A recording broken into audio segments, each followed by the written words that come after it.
When I opened the door, I never expected to see my childhood staring back at me. The woman holding my old doll knew something I didn't, and what she told me changed everything. First, let me thank you for watching Letters to Helen. Please subscribe and tell us in the comments where you're watching from. Your messages truly brighten my day. And today's special shout-out goes to Renee Caldwell from New Mexico. Thank you for being part of our family. She stood on my porch with the late afternoon light behind her, turning her hair to a pale corona. She was somewhere around my age, maybe younger, with a denim jacket and a careful posture, like someone carrying a secret the way you carry a sleeping child. And in her arms was a doll in a faded rose dress, lace at the collar, a tiny chip on the right cheek where porcelain met memory. "Ruth Parker?" she asked.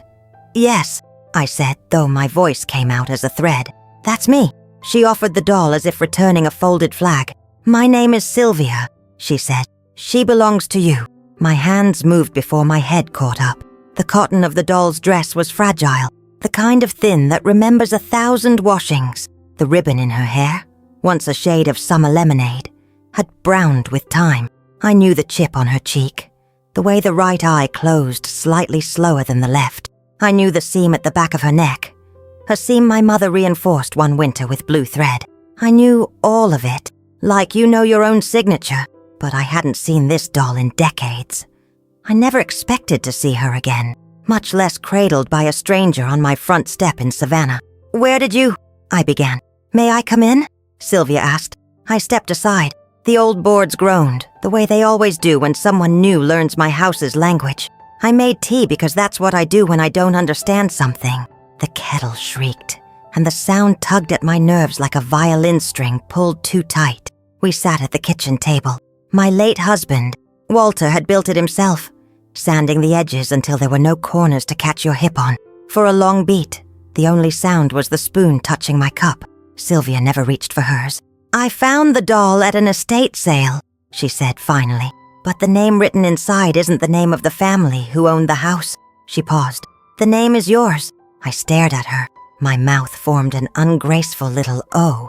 "You're sure?" I asked. She nodded. "Written in a careful child's hand.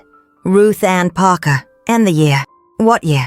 "1960, she said, in blue crayon. The kitchen tipped. 1960 was the year my father, Charles Parker, a shop foreman who smelled of oil and sawdust, brought the doll home in a shoebox lined with tissue.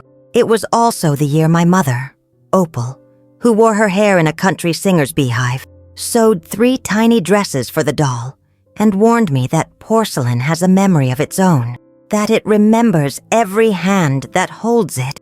"Where was this estate sale?" I asked, though a part of me already knew the answer would feel like a trap door opening. "Cleveland," Sylvia said. "On the west side. Savannah to Cleveland is a long way when you measure it in miles, and longer when you measure it in secrets. My name is Ruth Parker. I am 66 years old, a retired bookkeeper who still keeps neat ledgers in her head. I've been a widow since the spring of 2015, when Walter took a nap on the porch and never woke up. I have a daughter, Claire, who married a man named Doug, who has an easy smile that never quite reaches his eyes. I have a son, Ethan, who lives in Portland and practices kindness like it's a faith. I am a woman made of lists, casseroles, and long silences. I am the person people call when there is a form to be filled out, a bill to be negotiated, an apology to be written in the clean middle of a greeting card. I am the one who says yes. Let me tell you what yes has cost me. When Claire and Doug bought their house, they were excited, young enough to believe that square footage could hold a marriage together. The down payment was tight. "Mama," Claire said over the phone, her voice pitched in that hopeful way. "We're a little short." "How short?" I asked. "A little," she said again. "Just a bridge to get us over." The bridge turned out to be $20,000, a figure I couldn't say out loud without my throat tightening. I pulled it from the account where Walter's union pension lands, where I keep the envelopes marked with months and goal amounts. I told myself it was an investment in my daughter's future. I told myself a lot of things. When Doug's car coughed itself into silence, I said yes again. $3,000 for a used Honda. When Claire had the opportunity to take a certificate course at a local college, I said yes. $4,000 spread across a winter semester. When the twins were born early and spent 2 weeks in the NICU, I said yes to everything, because what kind of grandmother counts the cost of air? But yes is a habit that makes other people brave with your money. After Walter died, Sundays became a ritual. Claire, Doug, the twins, my roast chicken falling off the bone. The first time it happened, it was a joke. Doug raised a glass of my boxed wine and said, "To the family bank." He laughed. Claire laughed. The twins clapped because clapping is a game. I smiled because that is what you do when it's supposed to be funny. The second time, it stung. The third time, it bruised. By the fourth, it felt like naming a truth. I am telling you this because when Sylvia walked into my kitchen with my doll, I was already a woman who had trained herself to say yes while swallowing no. I was already someone whose history had thin places, spots where the light came through if you looked from the right angle. I just didn't know how thin. "May I?" Sylvia asked, gesturing to the doll. "I want to show you something." I slid the doll across the table. Sylvia turned it gently, the way you handle something half sacred. She parted the hair at the back, and there it was, a neat line of blue stitches along the seam that joins the porcelain head to the cloth body. My mother's work. I could almost hear the scrape of her thimble against a needle. "I saw this and thought, that's not factory," Sylvia said. "I bought the doll because I sew, and I wanted to see what was inside." "You opened her?" I asked, surprised by the sharpness of my own voice. Sylvia met my eyes. "I did, carefully, and then I sewed her back. But before I did, she reached into her jacket and pulled out a small plastic bag, the kind that might carry a spare button. Inside it was a curl of newsprint, a brittle ribbon of a page, and a photograph no larger than a postage stamp. She slid the bag toward me. This was tucked in the batting, under the neckline. Someone hid it there a long time ago. My fingers trembled. I thought of my mother's blue thread. I thought of the winter that thread appeared, and how my mother worked with the lamp on, her glasses sliding down her nose. I thought of how she had said, "No peeking, Ruthie," and how I hadn't. I opened the bag. The newsprint was a clipping from a Cleveland paper, dated October of 1959. It was a small item, the kind that runs quietly in the corner of a page, a notice about a storm that had damaged a foster home on the west side.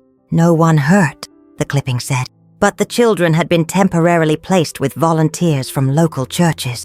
The photograph was of 2 little girls in a doorway, each holding a doll. The doorway's lintel had a waterline like a dark necklace. The taller girl had a gap between her front teeth and a defiant tilt to her chin. The smaller girl had dark bangs and eyes like polished stones. Someone had written Ruth Ann in blue crayon beneath the smaller girl. My name, in a hand that did not look like mine. "My mother told me we never lived anywhere but Savannah," I said, and heard the fear under my voice like a second voice. "She said she and my father brought me home from the hospital." And that was that. Sylvia waited. Silence is a kindness when someone is rearranging their memories. "Why did you bring this to me?" I asked. "Because I recognized the other girl," she said. "The tall one." Her mouth softened in a small, private way. "She is me." When people talk about moments that divide a life into before and after, they like to make them elegant. A wedding vow, a graduation stage, a delivery room. But sometimes the moment is a stranger saying, "I am the other girl in your photograph," while steam curls from a kettle and the smell of Earl Grey knots itself around your grief. "I don't understand," I said, though a part of me did. I understood in the way your skin understands when a storm is coming. Pressure, heat, the air turning electric. "My name is Sylvia Hart," she said. "It used to be." She looked down. "I was Sylvia Hart before I became Sylvia Richardson. I kept my mother's name as my middle when I married. The foster home in the clipping is where I was living that fall." "Hart," I echoed. It felt like trying on a coat that almost fit. "My mother was Annalise Hart," she said. "She volunteered at the St. Bridget Pantry. That week she helped relocate some of the little ones. She told me later that one of the volunteers took a particular shine to a girl with big dark eyes, who didn't cry even when her doll's dress got wet. Her voice caught. She said the woman made promises she had no right to make. I felt the old house press in. What promises? That the girl could stay, Sylvia said, just until the home reopened. Maybe longer. Things happen in the confusion of disasters. She swallowed. You know how it is. Paperwork misfiles itself. Names become suggestions. And if the woman brings the girl to another city fast enough, I stood up too quickly, and the chair legs screeched against the floor. The photograph shook in my hand. My mother would never, I said. She was strict, and sometimes hard, but Sylvia reached across the table, palm up. I am not accusing your mother of stealing a child, she said gently. I am telling you that my mother spent years simmering grief into silence because she believed one little girl that she loved was promised to someone else and then gone. She kept this photograph because she thought someday it would matter. And the doll? I asked. She found it at a church rummage sale months later, Sylvia said. She thought it looked like the doll the little girl carried in the doorway. She bought it, tucked the clipping and the photo inside. She said that if she ever found the right Ruth, the doll would find her way home. The kettle had gone still. My tea had gone cold. I reached for the doll and held her the way I held my babies when they were fresh and smelling like soap and possibility. My mother is dead, I said, and the words felt old and new at once. Opal died in 2008, my father in 2001. If there is a truth to this, they took it with them. Sylvia nodded. My mother passed 3 summers ago, she said softly. Cleaning her house, I found a small wooden box in the closet. The doll was in it, with a note taped to her hand. Find Ruth Ann. Why today? I asked. Why now? Because grief makes us brave, Sylvia said. And because a woman named Linda, who organizes estate sales in Cleveland, recognized the name in the doll and posted in a local group. A retired librarian in Savannah replied and said, That's our Ruthie. Agnes, I whispered. Agnes from my book club, who lives online the way some people live at the mall. Of course, Agnes. Of course. Outside, a car door slammed. The sound flipped a switch in my body. Claire was early. Sunday had a way of arriving whether you were ready or not. I should go, Sylvia said, gathering her jacket. No, I said, and I was surprised at the steel in my own voice. Stay. Claire breezed in with the twins in tow. Cheeks pink, hands full. Doug followed, already looking at his phone, thumb flicking like a habit he couldn't quite quit. The house filled with the domestic orchestra I used to love. A child's shout, a father's caution, the refrigerator door's suctioned sigh. Mama, Claire said, dropping a kiss on my cheek. You won't believe the line at the farmer's market. Oh, she noticed Sylvia, who had stepped back from the table, polite but unhidden. We have company? This is Sylvia, I said. She and I are acquainted. Sylvia offered a small wave. It's nice to meet you. Doug gave her the smile he gives waitresses. Welcome to the Parker Bank and Trust, he said. Silence did an odd little shiver. I felt heat lick the back of my neck. We can talk later, I told Doug, careful. Let's get the chicken out. We ate. The twins chattered about caterpillars, about a soccer ball that had gone emphatically into a neighbor's hydrangeas. Doug talked about a deal at work and used the word leverage more than once. Claire worried at a cuticle the way she did when she was a girl, anxious about a spelling bee. When we were done, I brought out the doll. Claire blinked. Oh, she said, I remember that. You used to keep her on the top shelf of the closet like a museum piece. I thought she was lost in the move, I said. Turns out she was waiting for a delivery. I set the doll gently in the center of the table, like an eccentric dessert. Doug laughed. Your mother has always loved dramatics, he said to Sylvia, as if inviting her into a private joke. The twins reached for the doll and I caught their hands, softer than a scold. She's older than all of us put together, I said. Let's look with our eyes. Sylvia's face was pale, composed. I could feel the thrum of my pulse in my wrists. Doug, I said, I need you to listen. I told them about the clipping, the photograph, the seam stitched with blue thread. I told them Sylvia's story. I watched my daughter's face move through amusement, confusion, then a kind of dawning horror that looked a lot like my own. That's ridiculous, Doug said immediately, his defense of our family tree more muscular than my own. People make things up for attention. This woman, no offense, shows up with a doll, and suddenly your whole life is a lie? Come on. And even if there was a foster home thing, your mother probably... He stopped, because even Doug knows when he is close to saying something that will haunt him. Claire's eyes had gone glassy. "Mama," she said, "is this possible?" "Yes," I said, and felt something inside me crack and bleed and clean itself all at once. "It is possible." The twins were very quiet. Children know when words weigh more. The neighbor, Mrs. Patel, chose that moment to knock at the back door with a plate of lemon bars, a sweet, innocent interruption that turned into a small audience. "Everything all right?" she asked, peering in at faces taut as piano wire. "We're fine," I said too brightly. "Just family talk." "Family," Doug muttered. "That's generous." And there it was, a neighbor at the door. My grandchildren's round eyes. My son-in-law's contempt. My daughter holding her own breath. I felt an sold muscle flex inside me. The one that had let me carry bills and casseroles and birthdays and grief without putting them down. The one that suddenly was done. "Enough," I said. The room went still, air rearranging itself around the word. No more jokes about banks. No more leverage. "Sit," Doug sat. "I am a bookkeeper by trade. I believe paper has a moral memory." I went to my bedroom and returned with a box I hadn't opened in years. A tidy archive of my mother's life I inherited after her burial. A folder of recipes. A reel of film without a projector. A hospital bracelet with my name. A small tin of buttons. And envelopes, thick with brittle paper. I sorted. Receipts. A postcard from a winter fair in Ohio. A church bulletin from St. Bridget in Cleveland. A parish I had never attended. I felt dizzy. Then I found it.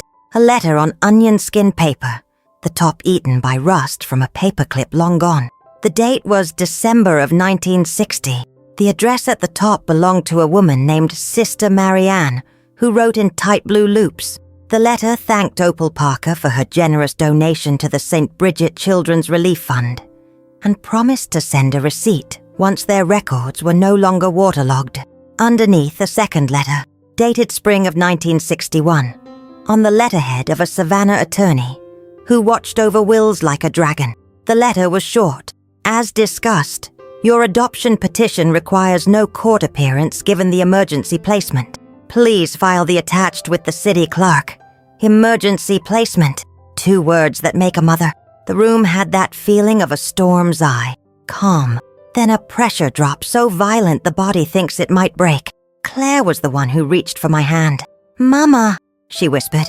"I don't know the whole of it," I said, "but I know enough." Sylvia reached into her bag and handed me another photograph. Larger, glossy. 2 women in their 20s, one with a beehive and lipstick, the other with a scarf tied at her throat, and a wary smile. They stood in front of a building with a banner across the door. Bridget Community Fair. The year scrawled on the back. 1960. Names. Opal and Annalise. My mother and Sylvia's mother had once shared a doorway. And then, somehow, a child. I felt a strange doubling. I could hold love for the mother who sewed blue stitches into a doll, and also ache for the mother who tucked a clipping into that seam. Love does not have corners. It has rooms. Doug cleared his throat. "So what? Your sisters?" he said, skeptical, like someone testing a floorboard with his heel. Sylvia's mouth tilted. "We may be." Claire turned to me. "Mama," she said softly, "what do you want to do?" The question struck me. Not what should we do? Not what must we? "What do you want, Mama?" No one had asked me that in so long that hearing it sounded like a foreign language I had once spoken and finally remembered. I looked at the doll. I looked at Sylvia. I looked at my grandchildren, who were watching the adults with sharp, quiet attention. And then, like someone balancing a ledger that had been left crooked too long, I began to say no to the old terms and yes to myself. "Here is what will happen," I said, my voice steady.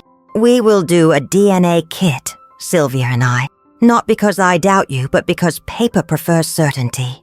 And so do I. We will visit Cleveland. We will go to St. Bridget and see if its bones still remember us. I turned to Claire and Doug. And the bank is closed. Claire flinched and I softened. I will always be your mother, I said. I will be your children's grandmother.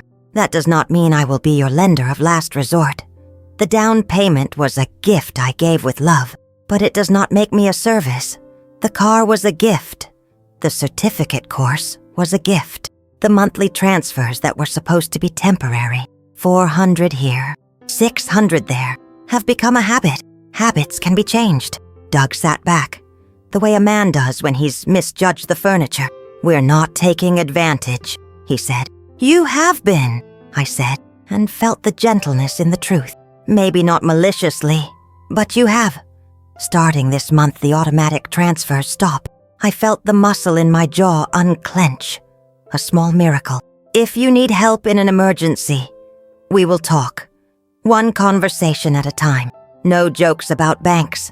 And you will also listen when I tell you what I need. And what do you need? Claire asked, quiet and brave. I need respect, I said. I need you to trust that I am a person, apart from my utility to your budget. I need to go find the girl in that doorway and see who she made me. And I need you not to make that about you. Tears broke in Claire's eyes, quick and clean. Yes, Mama, she said. I'm sorry. Doug looked at the table as if it had betrayed him. I can pick up extra hours, he muttered. That would be wise, I said. I turned back to Sylvia. And you, I said. I want to know you. She inhaled, sharp as a sob. I've spent so long wanting to bring this to your door, she said. I thought you might slam it. I almost did, I said honestly. But then the kettle screamed and you didn't flinch. We both laughed, the kind of laugh that sounds like a relief valve. The twins who had held their bodies like drawn bows, exhaled and wriggled out of their chairs. One of them, Ruby, slid her hand into mine. Grandma, she whispered. Is Miss Sylvia our aunt? Maybe, I said. Maybe she is. We flew to Cleveland in a wet week of April, when the trees were thinking about leaves. Sylvia picked me up at the airport in a Prius that smelled like peppermint gum. She had packed sandwiches in wax paper and a thermos of coffee I pretended to enjoy. St. Bridget's building had been remade and renamed 3 times since 1960. But an older parishioner at the rectory remembered a flood the way fishermen remember a storm. Sister Marianne, the woman said, tapping her temple with a ringed finger. She had a memory like a steel trap, kept a crate of records in her office labeled, "Don't you dare throw away." We were led to a storage room that smelled like damp paper and mouse ambition. On the 4th shelf, behind a crate of bingo cards, was a box with a crooked handwritten label, Records 1958 to 1961. Inside, a ledger whose paper had browned at the edges. The handwriting was tidy. The dates a steady metronome. Volunteer placements. Emergency relocations. Notes in a precise script. Sister Marianne's confessional. There we were, 2 Ruths in a row. Like a joke the universe couldn't resist. Ruth Ann Hart, age 3. Placed temporarily with Opal and Charles Parker of Savannah, Georgia, pending home repair. And below it, a note in a different hand. This one masculine. Adoption petition filed as emergency measure. Approved. Emergency, I repeated, tasting the word until it lost its shape. A long time ago, someone had pulled a lever that moved me across a map and across a life, and they had written the reason in 1 word. We took the ledger to the front office where the man in charge made copies while saying things like, "Unprecedented, and we're so glad you found family." Afterward, outside, we stood on the steps in a pale, shy sun. Sylvia turned to me, her mouth trembling. "I think we are sisters," she said. "I think my mother loved you, and your mother loved you, and there was a river between them, and you were the boat." "I think so too," I said. And then we were hugging, 2 older women in sensible shoes, holding each other like new swimmers in deep water. We drove to the street where the estate sale had been. A different family lived there now, with wind chimes and a blue bicycle on the porch. I did not knock. Not every door is yours to open, but I placed my palm against the old wood and whispered, "Thank you to no one, and to everyone." We took the doll to Lake Erie, and let the wind lift the ribbon in her hair. "She belongs with you," Sylvia said. "She belongs with us," I answered. Back in Savannah, I put the doll on a shelf at eye level, where she could keep company with the jar of river stones Walter had collected, the postcard Ethan sent from Oregon with a pine tree that looks like a cathedral, and a photograph of my mother holding me with a grip, like certainty. Claire came over with the twins, and with cookies she had baked herself, which is not her habit. She hugged me longer than usual. "I'm happy for you," she whispered, "and I'm sorry for how I let things go. I want to do better, Mama. We both will," I said. "We will do better by telling the truth sooner." Doug came on a weekday evening alone, smelling faintly of motor oil and apology. He stood in my kitchen shifting his weight. "I said unkind things," he began. "I made jokes to hide. I won't do that anymore. Also, I picked up weekend shifts. The twins want dance lessons. I can figure it out. Thank you," I said. "If there's a true emergency, we will talk, but I am not your leverage." He nodded. "Understood." Ethan flew in from Portland with flowers from a farmer's market that sells flowers year-round because Oregon is magic. He hugged Sylvia like he had loved her forever. He cried. He has a tender heart, and it has never embarrassed me. We did the DNA test, spitting politely into little tubes while the twins provided commentary, as if it were a game show. We mailed the kits and then we waited, filling the time with calls and stories. Sylvia told me about her mother's laugh, the way it started in her chest like a small engine. I told her about my mother's famous lemon icebox pie and how she loosened the crust with a butter knife she called Old Faithful. We compared the poems we had been forced to memorize in school and sang 2 lines of a church hymn in the same key. When the results arrived, one sunny Tuesday when I was pruning roses and singing to myself like a woman finally off-leash, they were unsurprising and yet miraculous. "Half-sisters," the report said, in the cool language of science. A relationship confirmed by percentages and charts and lines. The thing our bones already knew had been translated to a spreadsheet. My bookkeeper's heart smiled. We celebrated with pot roast and stories. Mrs. Patel brought samosas and called Sylvia Betty, daughter, because love in one language reaches across the names in another.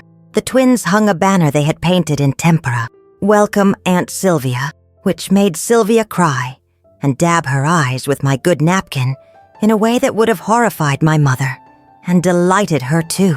At the end of the evening, when the kitchen had that blessed mess of a meal well enjoyed, Claire stood and cleared her throat. "Mama," she said, "we signed up for a budget class at church. Doug and me. We need to learn the things you know. We should have learned sooner." I squeezed her hand. "It's never too late to learn how to count what matters," I said. What changed after all this was not only the facts of my origin story. What changed was the way I sat in my own chair. I made a list of things I could stop apologizing for. It was long. I put it on the fridge with a magnet shaped like a peach. I also made a list of the invisible work I had been doing for years in my family. The calendar keeping, the remembering of birthdays and plumbers, the buying of bulk toilet paper and dish soap, the gift wrapping, the emergency babysitting, the emergency funding, the small notes that say, "You can do it." I put a little star next to the 2 I wished to keep doing because they gave me joy. The rest, I handed back like coats to the people who had hung them on me. There were conversations. Some went well, one did not. But in time, even the hard one loosened. I went to the bank with a clear heart and set up an account for myself I labeled Delight. I put a small amount in every month, smaller than the transfers I used to make, but with a joy that made the money feel larger. I used the first month's Delight to buy a glass case for the doll, who now sits in my living room like a benign witness. I used the second to buy plane tickets to Cleveland for the fall, when the leaves would show off. The third month, I used Delight to contribute to a local fund that provides suitcases to foster kids so they don't have to move their lives in garbage bags. The fourth month, I changed the oil in my car without asking if it was extravagance. Sylvia and I talk every Sunday. Sometimes we talk about big things, our mothers and the canyons between them, the way grief makes you tidy or messy, the list of ways a life can be remade without your consent. Sometimes we talk about small things that are all so big. The perfect fried egg, a poem she read, a thrift store dress that fit like forgiveness. I kept Agnes in pound cake for a month for being the town crier, who knew where to point her bell. She insists she did nothing. She always says that, even when she does everything. Claire has learned to say, "We'll figure it out," to Doug, without turning her eyes to me like a cash register. Doug learned to fix a leaky faucet watching a video and sent me a photo of the wrench like it was a trophy. I told him I was proud. I meant it. On the anniversary of Walter's nap that became an absence, I went to the river with a small bouquet and told him the whole story out loud. I told him about the clipping, the ledger, the way Mrs. Patel said, "Betty." I told him about saying no and how it felt less like closing a door and more like opening a window. I told him about Sylvia, and I said, "You would have liked her, Walt." A blue heron lifted its big legs out of the water like it had all the time in the world. I took that as agreement. A month after Cleveland, I noticed something I hadn't before. Under the doll's dress, along the hem, my mother had stitched a row of tiny daisies in white thread. I'd been seeing those daisies my whole life, without really seeing them. That day they looked like a message. I unpinned the dress and turned the hem in my hands, and found a single loop of blue thread, not part of the daisy pattern. I teased it loose. Out fell a small locket shaped like a teardrop. Inside was a washed-out photograph of a woman with a beehive and a woman with a silk scarf, shoulder to shoulder, both unsmiling in the way people were in photographs back then, as if the camera requested solemnity. On the back, in neat blue letters, it said, "Keep both." I sat in the quiet of my living room, the doll in her case watching me the way saints do, compassion without judgment. Keep both. I flipped the locket in my palm until the words warmed. Maybe my mother had tried, in the small ways a person can try when fear is the guest at the table. Maybe she had kept the locket when she could have thrown it away. Maybe the blue stitches were apology and love in one gesture. I called Sylvia. She wanted me to keep both, I said, and heard Sylvia smile across the mylares. "Then she said, "let's keep both." Later that year, in October, the month the clipping had lived in, we gathered at my house for a small ceremony that had no name. Sylvia flew down, Ethan came, and Claire and Doug and the twins, and Mrs. Patel, because you should always invite the neighbor who brings lemon bars when the world tilts. Agnes was there, of course, with a new haircut that made her look like a mischievous cardinal. I set the doll's case on the mantel. We lit 2 candles, one for Opal, one for Annalise. We passed around the locket. We told the story again, for the new ears in the room, and for the old fears in our chests. We said the names of women who made hard choices, in floodlight and in shadow. Then we ate. We ate as if eating were a prayer. Pot roast that fell apart. Samosas that steamed when you tore them open. Lemon icebox pie made from Opal's index card. A bundt cake shaped like a cathedral. When the twins got frosting on the doll's case, I laughed instead of panicking because joy should get everywhere. After the plates were stacked and the coffee was poured, Claire stood to speak. "Mama," she said, "I didn't understand what I was asking from you all those years. I thought help was love, and it is, but I was turning you into an ATM with arms. I'm sorry. I'm proud of you for saying no. I hope I'm brave like that when it's my turn to tell the truth." I hugged her. The twins climbed into our arms like cats. Doug brought me a bouquet he had not asked me to pay for. Ethan did the dishes while singing off-key. The windows reflected all of us.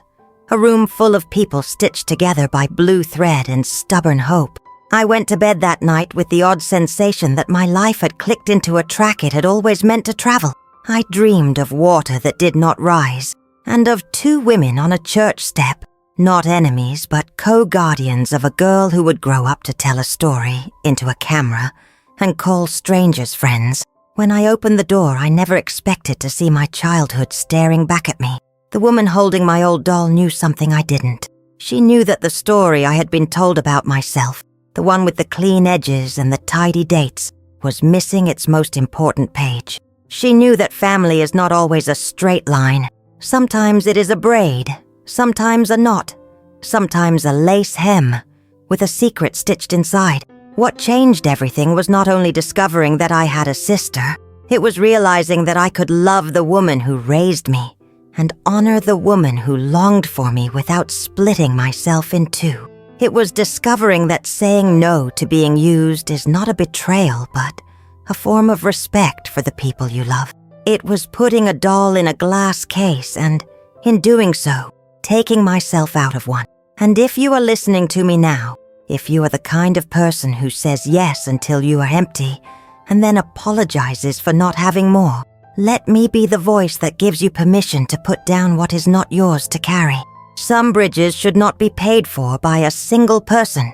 Some emergencies can be named without being bankrolled. Some blue stitches hold more than a seam. They hold a lesson. I am Ruth Parker. I am a woman who once believed that love required silence. Now I know that love often asks for speech. On the day a stranger knocked with my childhood in her hands, I opened the door and decided to keep both. My past and my present. My no and my yes. My mother and my mother. What would you have done in my situation? Have you ever faced something like this in your own family? Please share your thoughts in the comments. And don't forget to tell me what city you're watching from. Thank you so much for listening until the very end. This is Letters to Helen, and I'll see you in the next story.